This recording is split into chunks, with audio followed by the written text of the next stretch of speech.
Depois de um tempo a gente tem um critério de aprendizagem, depois de um tempo a gente começa a usar a ajuda leve. Dessa vez que a gente começa a usar, quando a gente percebe que a Carol já começa a entender a lógica do negócio. Ela já faz tem alguma intenção, mas ainda não faz direitinho. Faz igual. Então eu só dou uma ajuda bem leve e ela termina o movimento, ela faz a maior parte. Eu mais direciono do que faço de fato. Faz igual.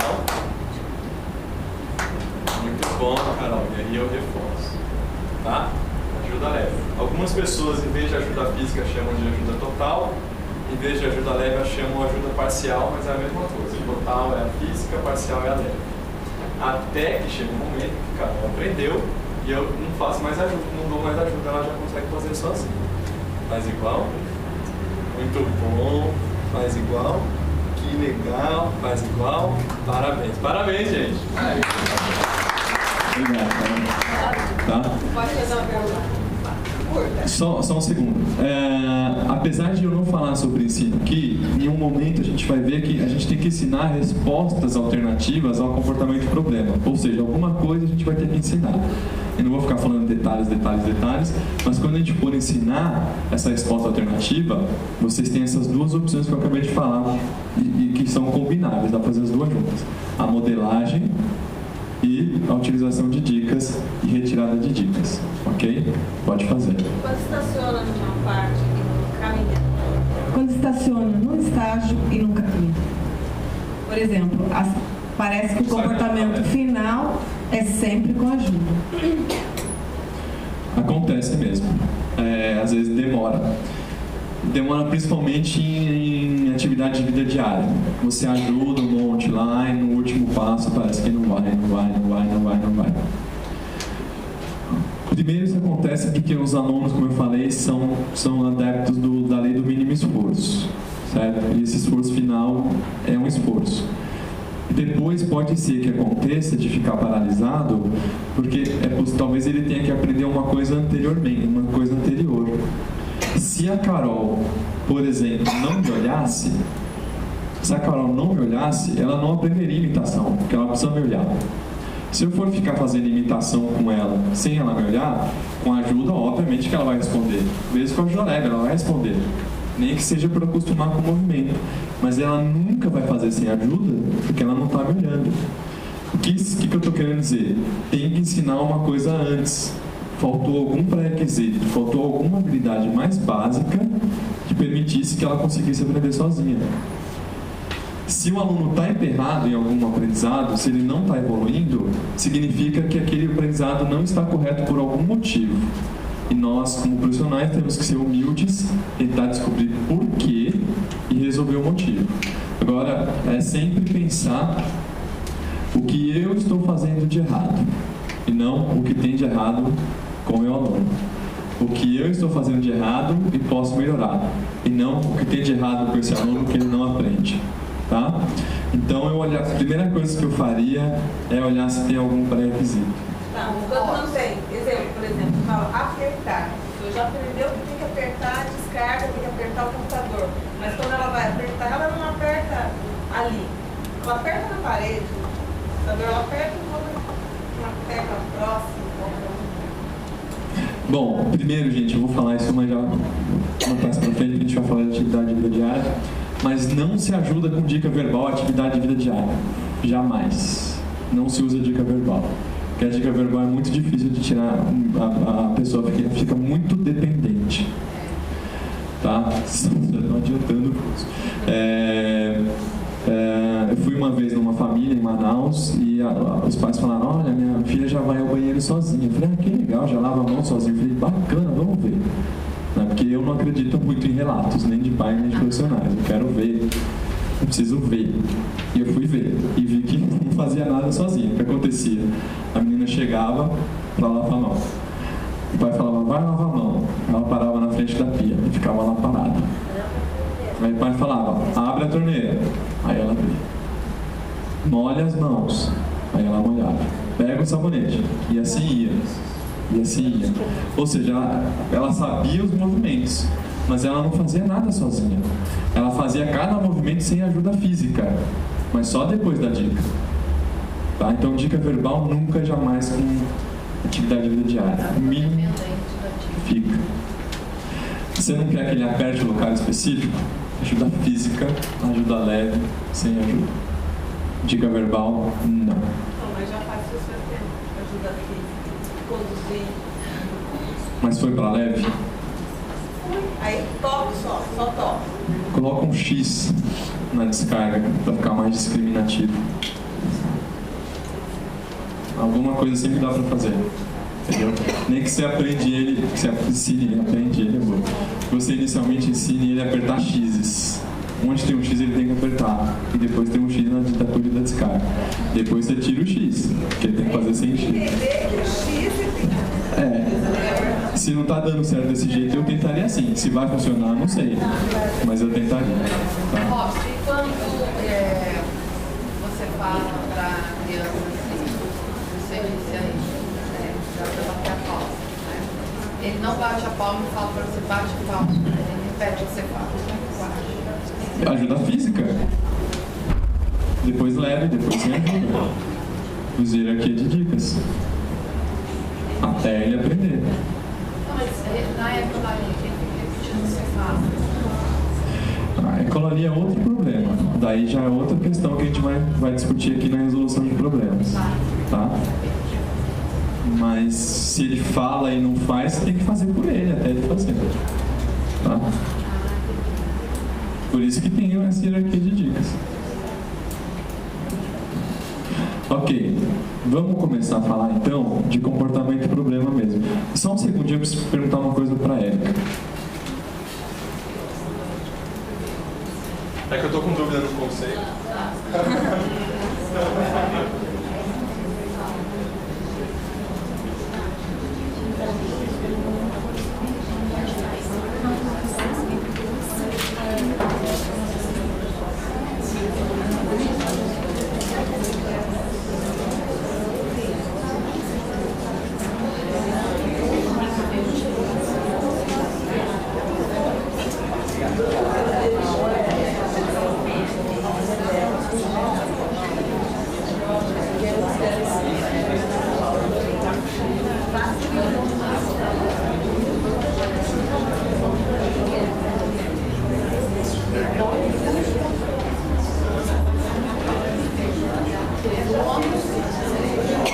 Então, já tirei minha dúvida conceitual com a Érica. Obrigado, eu tinha esquecido que era reforçador, Érica.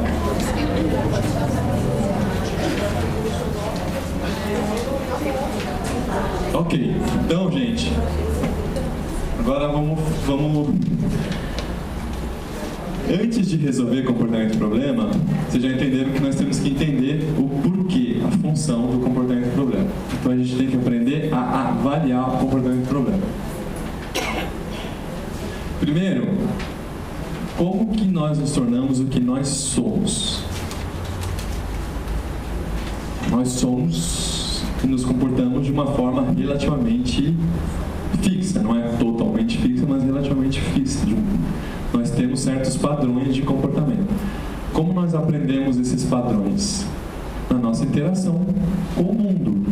Os comportamentos reforçados são repetidos, os punidos desaparecem, os estilos que são colocados em extinção desaparecem. Então a nossa interação com o mundo vai determinando quem nós somos, nossos padrões de resposta, ok?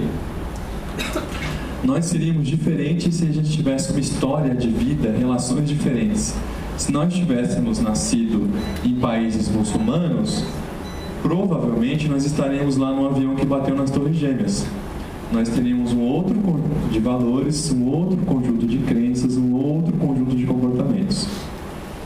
Se nós tivéssemos nascido na China, poderíamos ser budistas em algumas regiões, né? Ou comunistas extremados. Mas nós nascemos no Brasil, um país, uma república que felizmente não existe e não promove atos de terrorismo. Se bem que ultimamente em São Paulo está difícil defender a ação do Brasil, né? Bom, mas nós somos formados formados, e quando eu digo formados, nós nos comportamos, nós somos a nossa história de vida, o modo como nós somos reforçados e não. E os comportamentos, problemas dos seus alunos e filhos existem pelo mesmo motivo, porque na história de vida, nas relações dele, ele aprendeu esses comportamentos. Isso aqui nós já falamos. E a gente deriva aquilo que eu já falei também. Se um comportamento existe, se um comportamento é frequente, se um comportamento é repetido, é porque ele é reforçado, é porque ele tem função. Se ele não tivesse função, ele entraria em extinção e ele desapareceria. Se um comportamento existe, é porque ele funciona. O comportamento de se bater existe porque funciona. O comportamento de gritar existe porque funciona. O comportamento de derrubar as coisas existe porque funciona. Se não funcionasse, não existiria. Mas há sempre uma boa notícia. Assim como nós aprendemos a ser o que somos, assim como nós aprendemos o nosso comportamento, nós podemos aprender coisas diferentes. Nós podemos aprender comportamentos diferentes. Nós podemos esquecer comportamentos que nós tínhamos. Todos vocês ainda sabem tudo que vocês sabiam quando eram mais jovens? Não. De jeito nenhum. Todos vocês têm as mesmas opiniões e preferências que vocês tinham quando eram mais jovens? Não. Vocês desaprenderam aquilo e aprenderam coisas novas. Comportamento e problema é aprendido, mas pode ser desaprendido. E podemos ensinar coisas novas. Então isso é uma ótima notícia. Nós podemos aprender a sermos diferentes. E até uma questãozinha legal, né?